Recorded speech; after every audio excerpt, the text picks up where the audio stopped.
Welcome to a fascinating journey where the ancient myths of Egypt meet the cutting-edge principles of modern technology.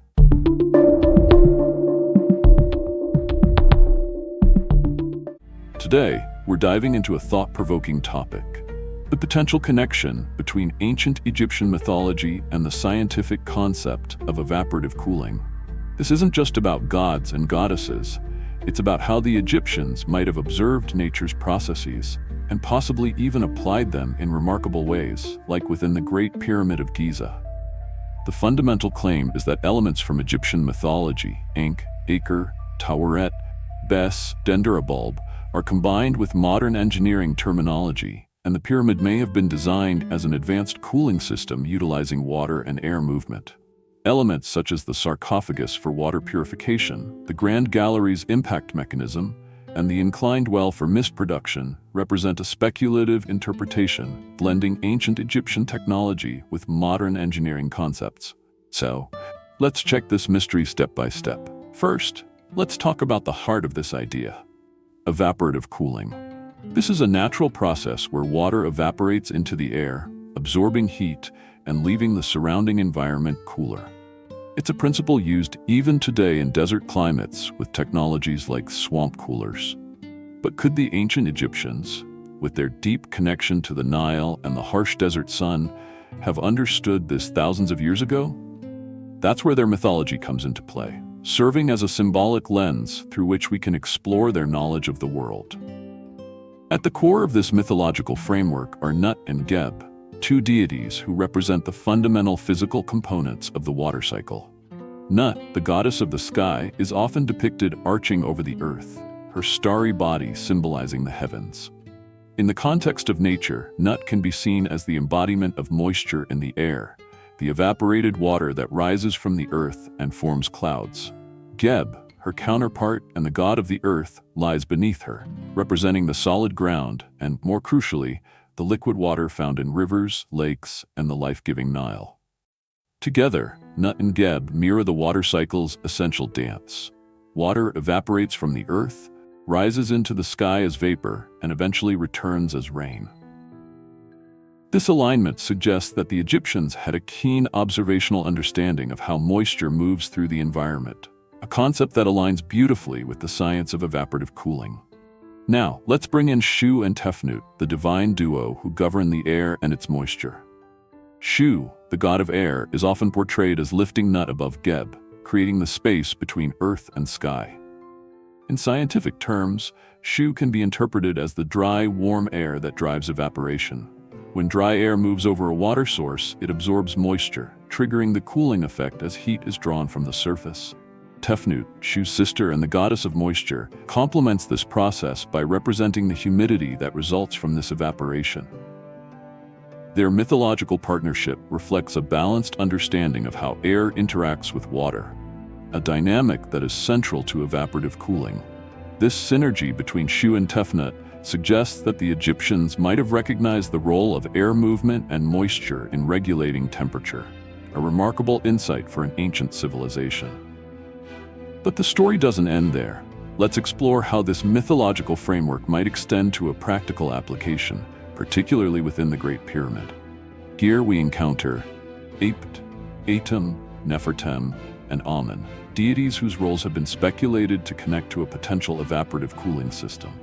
Aped, often linked to the idea of a water snake, could symbolize the controlled flow or pressure of water, perhaps channeled through the pyramid structure. Atum, the creator god associated with the primordial waters, might represent the initial water source or the energy needed to initiate the process. Nefertem, linked to flowers and fragrance, could symbolize the refreshing, cool air that results from evaporation, while Amun, the hidden and invisible god, might embody the subtle cooling effect that permeates the space. So could the Great Pyramid have housed such a system? The idea is tantalizing. Some alternative historians and engineers like Christopher Dunn have proposed that the pyramid's internal chambers and ventilation shafts could have been designed to circulate air and water, leveraging evaporative cooling to maintain a stable temperature. Imagine water being directed through inclined channels, evaporating into the dry desert air, represented by Shu, and creating a cooler environment, with Nut's moisture cycle completing the loop. Nefertem's fragrance could hint at the fresh air produced, and Amun's invisibility might reflect the unseen thermodynamic process at work. However, here's where we hit a critical question. Where's the evidence? Archaeologically, there's no definitive proof of an evaporative cooling system in the Great Pyramid. Nozzles, water reservoirs, or pumps have been found to support the idea of 200 liters of water being sprayed, as some theories suggest. Recent studies, including those from the University of Cairo in 2022, have noted that the pyramid's ventilation shafts might have regulated humidity, which could align with Shu and Nut's roles. Yet, these findings are inconclusive, and mainstream Egyptologists argue that the pyramid's primary purpose was likely funerary, not environmental control. The connection between Aped, Atum, Nefertem, and Amun and a cooling system remains speculative, rooted more in creative interpretation than hard data. Let's dive deeper into the scientific angle. Shu's role as dry air is key to evaporative cooling. In a hot, arid climate like ancient Egypt, dry air has a high capacity to absorb moisture. When water evaporates into this air, it absorbs heat, about 540 calories per gram of water, lowering the temperature of the surrounding area. This is a measurable process, and the Egyptians, with their proximity to the Nile, would have observed water evaporating under the intense sun, perhaps inspiring their myths. Nut's contribution to the moisture cycle is equally significant.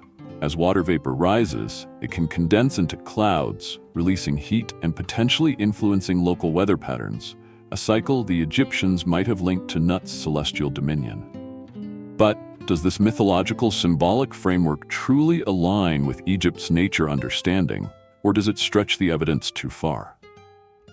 On one hand, the Nile's annual flood, governed by natural evaporation and rainfall, would have been a daily reality for the Egyptians, reinforcing Nut and Geb's roles. Shu and Tefnut's air-moisture dynamic could reflect their observations of desert winds and humidity changes. On the other hand, the leap to a sophisticated cooling system in the pyramid involves assumptions about engineering capabilities that lack direct support.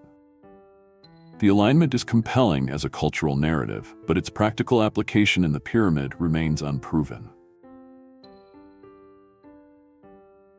So what can we conclude? The mythological roles of Nut, Geb, Shu, and Tefnut offer a window into how the Egyptians might have conceptualized the water cycle and its cooling effects, aligning with their deep connection to nature. Shu's dry air and Nut's moisture cycle are scientifically sound principles that could have been observed intuitively. However, the idea of Aped, Atum, Nefertem, and Amun facilitating an evaporative cooling system in the Great Pyramid is a hypothesis that awaits more evidence. Until new archaeological discoveries, perhaps from ongoing scans of the Giza plateau in 2025, confirm or refute this, it remains a captivating blend of myth and science. What do you think, viewers? Could the ancient Egyptians have harnessed evaporative cooling in their grand monuments? Share your thoughts in the comments, and don't forget to like, subscribe, and hit that bell for more journeys into the past. Until next time, keep exploring the mysteries of history and science.